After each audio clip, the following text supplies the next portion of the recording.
tanong, kung magalit ka, titigil ba yung naninira sa'yo? Hindi! Anong pinakadabis mong gawin? Huwag ka magalit. Huwag mong pansinin. Ibig sabihin, maging aware ka kung ano ang gagawin mo, nakakabuti ba sa'yo?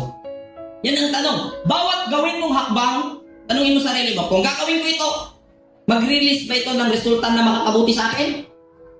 Now, kung wala, huwag mong gawin. Kung meron na gawin mo. Amen po ba? Sa paraang iyan, maiiwasan natin na tayo pangangasiwaan ni Nimrod. Amen.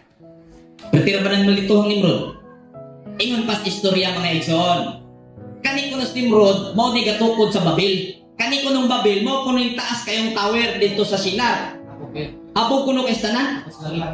Abot lang, iya pa abtong sa langit. Kay musaka daw ni siya dito. Iyang panon na Ginoo. Karon ang pangutana. Iyang panon ng Ginoo.